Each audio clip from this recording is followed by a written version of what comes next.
from them. So when at this moment, and that's really the filthy thing, I need you to understand, when they become proud of being stupid, proud of not reading, and there are quotes there, you know, proud of not liking culture, proud of closing down enormously qualitative and enormously fantastic orchestras and dance companies and theater companies, and they like to promote that as good government, you know what I mean? Then we are really in trouble.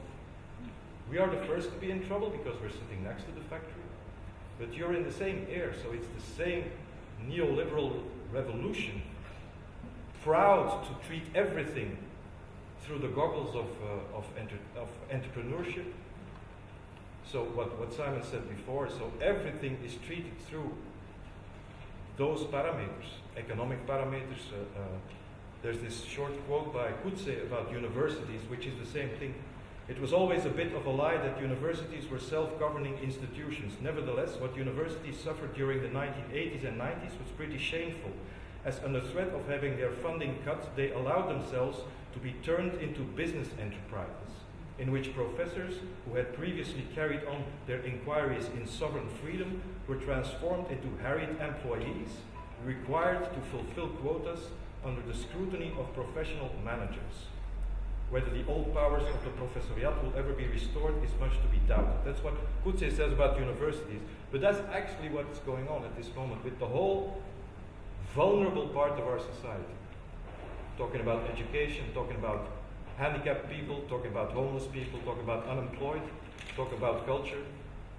They are being treated like shit at this very moment by, and not only by a sort of like conscious of their own evil doings government, that because of the fact that it's so necessary because Greece is collapsing in the euro and blah blah blah blah blah. Sorry guys, but we have to do it. No, they take off the mask and they say we actually like to fuck you up. We actually like it because we are being supported by the people. And at the moment in June, when there was the beschaving in Haag, there was a poll on the Flemish website of the news, the national news. Would you support extra cuts on culture in times of crisis? And 65% of Belgians said yes. So you feel the thing coming, you see? So when I saw in the 70s and 80s what these crazy people in Amsterdam were doing, we were all impressed, and then the weed revolution, and then this and then prostitution revolution, which is all being turned back at this very moment. They don't, be aware of that. And so now what we see is that, I will never forget that image of Lamers, who's like the Ubersturmanführer of Maatschappij Discordia, who's like this quirky master of theater for 30, 40 years. So there was this picture in the newspaper of him with a bloody nose being taken away by these enormously big Norwegian hockey players. You know, and it's like, that's really one of us now. So really the Brechtiaans thing, you know, it's like they came from the gypsies and we didn't speak, and da da da. So that's really, really happening at this very moment. So I was shivering when I saw that, because it's really coming home now to us. So we don't know if we will be able to play in Holland in 2 years. We don't know if that will be possible. We don't know if people like Manja and Kuno and Dolpart and Erika, etc., who are phenomenal theater makers, don't get me wrong, will be able to perform. So we're really coming to the lifeblood of our society, you know? I mean, you can throw all those cliches around, and whether it's Churchill who said it or not, I don't really care. But you know what I'm talking about, you know? When he was going to war, and then somebody said, like, we should cut spending on education and culture, and then he said, why are we going to war then, you know? So that thinking has been completely changed now. And that's very, very scary. So we, as not Dutch, should not look at them as a case study. You know what I mean? Because it's very safe, of course, to say like, oh yeah, it's very bad in Holland, I heard today, in Dramatiekenshuis. Oh my God. No, it goes a lot further than that. And it's very rabiat, it's very, I mean, Wilders he says, for example, so, I mean, I will roughly translate it, so excuse me, it will be bad English. There are two Hollands.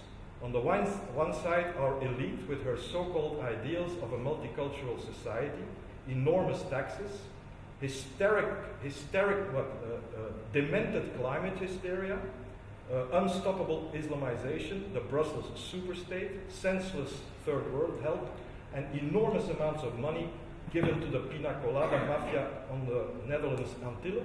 That elite thinks everything's fine as long as the subsidy streams are going to VPRO, which is a left-wing TV station, milieu defense, so the defense of the milieu, and the kunstbobos, he calls them. Yeah? So the arty-farty boys that we are. And then there's another Holland, he says, and that's my Holland, a social Holland. So that's the teneur at this moment. And that's being applauded by the mainstream. So, I mean, we were the bastards in the 80s with our fascists in Antwerp, and these guys really permitted themselves, but these people are actually in the government. And then some Ramzi Nasser, who's one of the Dutch people who was close to the March of Civilization, and was very outspoken, and he's also the poet of, there's a sort of system, dichter van het vaderland, so poet of the country at this moment. And so he gets mail, and of course everybody gets hot mail, but this one is actually very funny. So he's get like, and further on, there's a guy who writes that to him. Further on, I shit, puke, and vomit on all that left handicapped cunt stream. I'm very happy the time has come that I can dance on the remnants of all your. It feels very good that Rutte, so the government, will de-subsidize you to the bone. Fuck you all very much.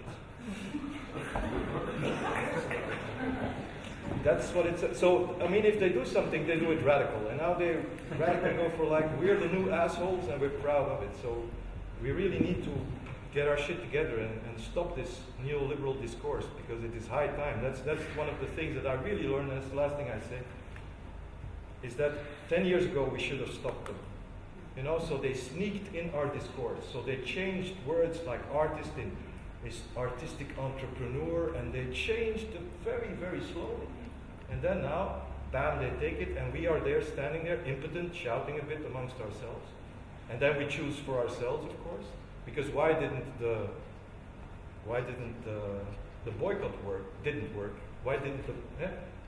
It's because there are so many artists who don't care, and they are mega stars in screen and etc. etc. So if they would all join, everyone, then, and people would really have no culture for a year or something, so that means no television, no cinema, no this, no that, then I think we could change society. But of course everybody chooses for his own wallet at the end of the road. And that's hugely problematic.